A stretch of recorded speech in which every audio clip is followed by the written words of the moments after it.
नमस्कार, घटना चक्र बुक वीडियो के इस शैक्षणिक मंच पर आपका स्वागत है। हमारा उद्देश्य है ज्ञान को सरल, स्पष्ट और सुलभ रूप में आप तक पहुंचाना। आइए आरंभ करते हैं अध्ययन और सफलता की इस यात्रा को। नमस्कार दोस्तों, कॉम्पिटिटिव एग्जाम्स में एक सवाल है जो अक्सर परेशान करता है, एक्टिव वॉइस को पैसिव वॉइस में बदलना, और ख़ास तौर पर जब बात हो सिंपल प्रेजेंट टेंस की।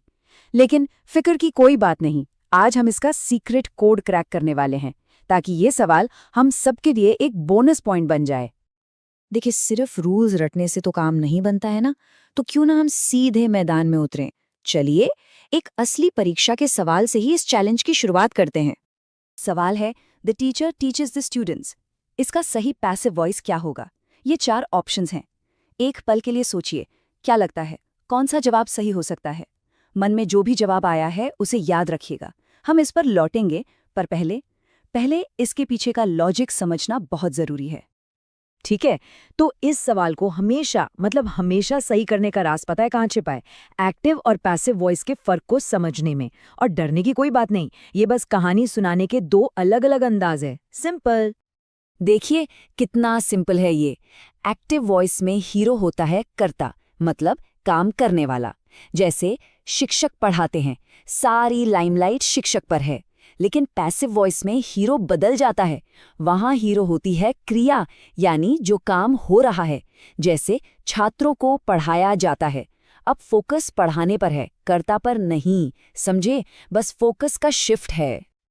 तो चलिए अब उस मास्टर की को समझते हैं, वो फॉर्मूला जो इस तरह के हर, और मेरा मतलब है हर सवाल का ताला खोल देगा। यहाँ पर सबसे पहला और सबसे जरूरी काम है एक जासूस की तरह वाक्य का टेंस पहचानना। हमारा वाक्य है, the teacher teaches the students. Teachers से साफ है कि ये सिंपल प्रेजेंट टेंस में है। इस बात को नोट कर लीजिए, क्योंकि सारा खेल यहीं से शुरू होता है। टेंस बदला तो नियम भी बदल जाएगा। और ये रहा वो secret formula. Simple present tense के लिए पैसिव वॉइस का स्ट्रक्चर है ऑब्जेक्ट प्लस इज या आर प्लस वर्ब की थर्ड फॉर्म यानी V3 प्लस बाय और आखिर में सब्जेक्ट। बस इसे अपने दिमाग में फिट कर लीजिए, यही हमारा सबसे पावरफुल हथियार है। अच्छा, इस फॉर्मूले को और भी आसान बनाते हैं। चलिए इसे 4 छोटे छोटे स्टेप्स में तोड़ते हैं। रेडी? स्टेप 1, ऑब्जेक्ट को उठाकर सब्जेक्ट की जगह ले आओ। स्टेप 2, नए सब्जेक्ट के हिसाब से इज या आर लगाओ। स्टेप 3, जो मेन वर्ब है उसे V3 यानी पास्ट पार्टिसिपल फॉर्म में बदल दो।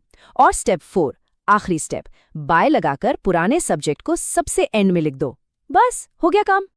तो थ्योरी बहुत हो गई है ना, अब है एक्शन का टाइम। चलिए इन्हीं 4 स्टेप्स का इस्तेमाल करके हमारे असली परीक्षा के सवाल को मिलकर हल करते हैं। हमारे सामने वाक्य है, the teacher teachers the students. अब चलिए इस पर अपना 4 स्टेप वाला नियम लागू करते हैं। ध्यान से देखिएगा। सबसे पहले वाक्य के पुर्जे अलग अलग कर लेते हैं, ठीक है? तो द टीचर ये है हमारा सब्जेक्ट यानी काम करने वाला, टीचर्स ये है हमारी वर्ब यानी क्रिया, और द स्टूडेंट्स ये है हमारा ऑब्जेक्ट यानी जिस पर काम हो रहा है। ये क्लैरिटी होना बहुत बहुत जरूरी है। तो पहला कदम याद है ना, ऑब्जेक्ट को नया सब्जेक्ट बनाना। इसलिए द स्टूडेंट्स अब सबसे आगे आ जाएगा। हमारे नए वाक्य की शुरुआत होगी द स्टूडेंट्स से। अब आते हैं स्टेप 2 पर, सही हेल्पिंग वर्ब।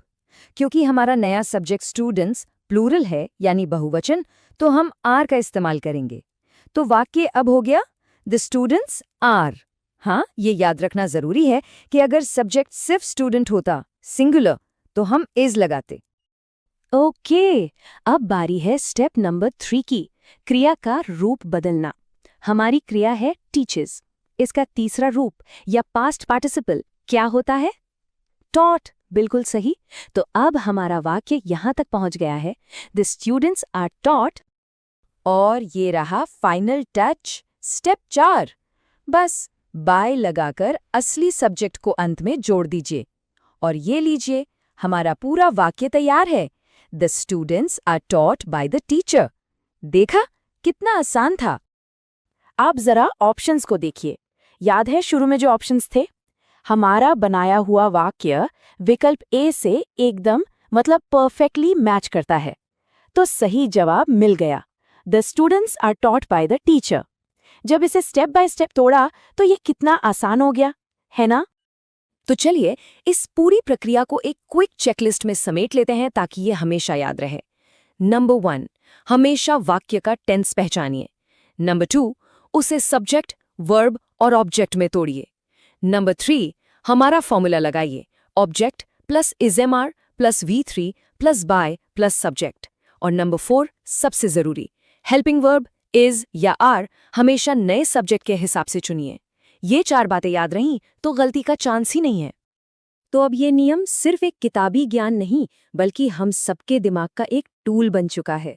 सवाल ये नहीं है कि इसका इस्तेमाल कहाँ करेंगे, बल्कि ये है कि इस एक नियम को समझकर अंग्रेजी के और कितने दरवाजे खोले जा सकते हैं। सोचिएगा ज़रूर।